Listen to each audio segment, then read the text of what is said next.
There's a quiet assumption many people carry without ever saying it out loud. It usually shows up somewhere between a promotion email and a new monthly payment. The assumption is simple. My income will keep going up. Not dramatically, not overnight, just steadily enough that whatever I commit to today will feel smaller tomorrow. Most people don't consciously decide this. They just live as if it's true. And for a while, it feels reasonable. Let's start with something familiar. Imagine a young professional in their late 20s or early 30s, college-educated, full-time job, living in a large city in the United States or somewhere across Europe. They earn a decent salary, nothing extravagant, nothing struggling. Say $70,000 a year in the US or 50,000 euros in Europe. After taxes, healthcare, and social contributions, that becomes roughly $4,200 a month, or about 3,000 euros. On paper, that's comfortable. Enough to live independently, enough to feel like adulthood has finally arrived. So life organizes itself around that number. Rent or a mortgage comes first, a reasonable apartment, good location, close to work, safe. That's $1,400 or 1,100 euros. Utilities, internet, phone, insurance, another $300. Transportation follows. A car payment or public transit plus occasional rides. Nothing flashy, just reliable. That's $450 a month. Add fuel, maintenance, insurance. Now transportation is closer to $650. Student loans didn't disappear after graduation. They just became background noise. Credit cards from earlier years are still there too, not out of control, just persistent. That's another $400. So before groceries, savings, or any actual living, roughly $2,750 is already spoken for. Now comes the rest of life. Food, occasional dinners out, streaming subscriptions, clothes that match the workplace, gym membership, small conveniences that feel reasonable when you're working full-time. That's another $1,000 without much effort. Now, pause for a moment. Out of a $4,200 monthly income, there's about $450 left. And this is where the story gets interesting. Because $450 feels like discretionary money. It feels flexible. It feels earned. So some of it goes to travel, some goes to nicer things, some goes to experiences that signal progress. And savings?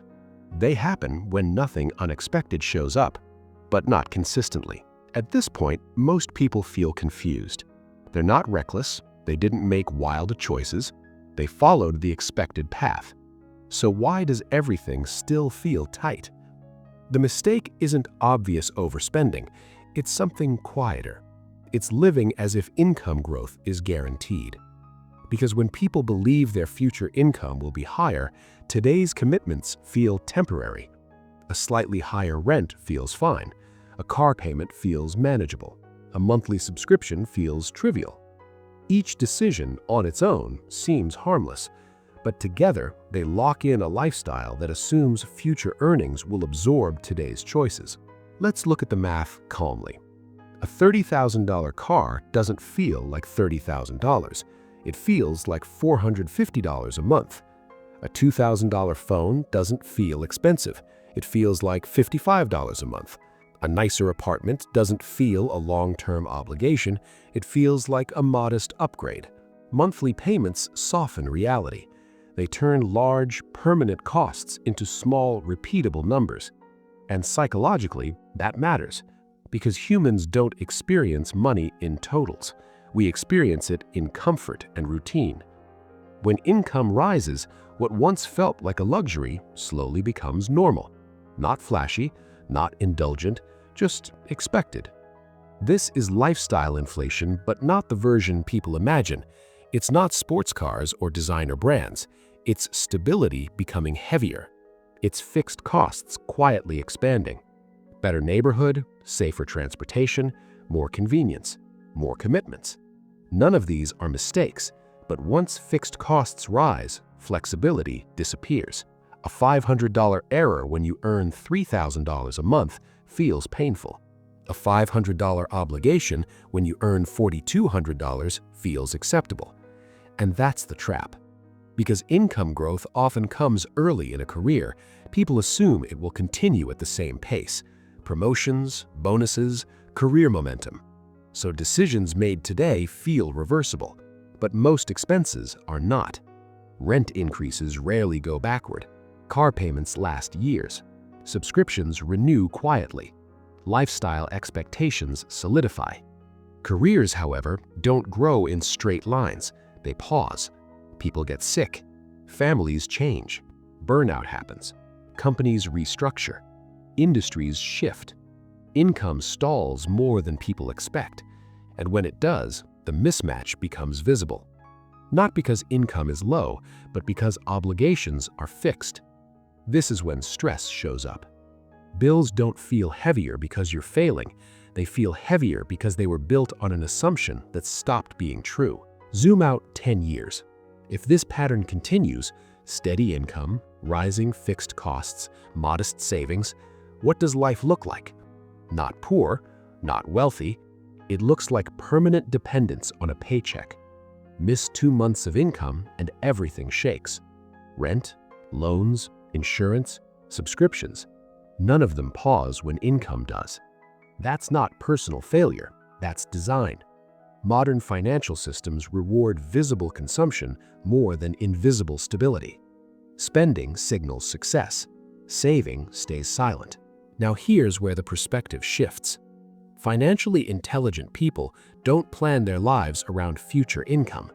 They plan around flexibility. They don't ask, "Can I afford this now?" They ask quieter questions.